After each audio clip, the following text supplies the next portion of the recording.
ओ भाई साहब, बाप रे, देखिए यहाँ पर पूरा एकदम भयावह स्थिति और पूरा एकदम पानी का फ्लो देख सकते हैं आप। ये कोसी बैरेज का देखिए अपडेट और कितना ज़्यादा बाढ़ आया हुआ है। और यहाँ इस साइड आप देख सकते हैं कि पूरा फाटक जो है लगभग खोल दिया गया है।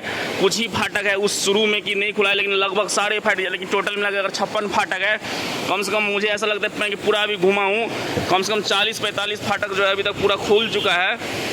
और देखिए कितना ज़्यादा बाढ़ आया हुआ है, देख सकते हैं दूर दूर तक आपको सिर्फ पानी पानी नज़र आएगा।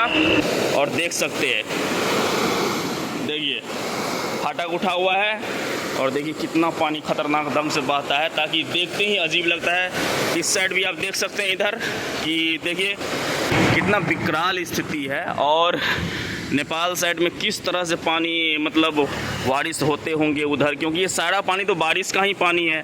तो पहाड़ी इलाकों में किस तरह से बारिश होती है फ्रेंड्स, आप देख सकते हैं।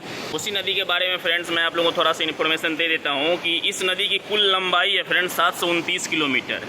और कोसी नदी नेपाल के हिमालय से निकलती है और इसको नेपाल में सप्तकोसी के नाम से जाना जाता है, क्योंकि ये 7 नदियों के संगम के प्रवाह से ये नदी बहती है, कोसी नदी। और ये नदी कोसी नदी जो है बिहार में भीमनगर के रास्ते भारत में प्रवेश करती है। और जब गंगा में जो मिलती है, ये कटिहार में जा कर के गंगा नदी में जाके मिल जाती है। कोसी बैरेज का शाम का व्यू देख सकते हैं, कितना खूबसूरत है, लेकिन ख़तरनाक नदी भी है। वैसे हर खूबसूरत चीज़ ख़तरनाक होती है। तो फ्रेंड्स आप लोग पूरा वीडियो के बारे में क्या सोचते हैं कमेंट में ज़रूर बताइएगा। और मेरे चैनल को आप लोग ज़रूर सब्सक्राइब कर लीजिए। मिलते हैं नेक्स्ट वीडियो में, तब तक के लिए बाय बाय, टेक केयर।